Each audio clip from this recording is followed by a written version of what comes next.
పరిశుద్ధ గ్రంథం ఛానల్ వీక్షిస్తున్న ప్రతి ఒక్కరిని దేవుని పేరిట వందనాలు తెలియజేసుకుంటున్నాం. ప్రేమ, సంతోషము, సమాధానం సదా మీకు తోడేంటి నడిపించును గాక. నిన్నటి దినాన హోషేయ గ్రంథం 2వ అధ్యాయం చదువుకున్నాం. ఈరోజు హోషేయ గ్రంథం 3వ అధ్యాయం చదువుకున్నాం. మరియు యెహోవా వాక్కు నాకు సెలవిచ్చినదేమనగా, ఇశ్రాయేలు ద్రాక్ష పండ్ల అడ్డలను కోరి ఇతర దేవతలను పూజించినను యెహోవా వారిని ప్రేమించినట్లు దాని ప్రియునికి ఇష్టురాలై వ్యభిచారిణియగు దాని యొద్దకు నీవు పోయి దానిని ప్రేమించుము.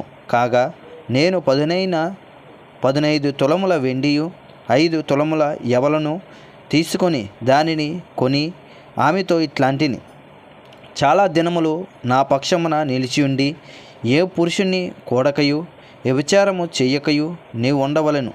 నీ ఎడల నేనును అలాగున ఉందును. నిశ్చయముగా ఇశ్రాయేలీయులు చాలా దినములు రాజు లేకయు అధిపతి లేకయు బలి అర్పింపకయు ఉందురు.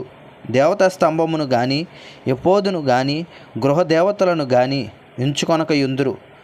తరువాత ఇశ్రాయేలీయులు తిరిగి వచ్చి తమ దేవుడైన యెహోవా యొద్ద తమ రాజైన దావీదునొద్దను విచారణ చేయుదురు.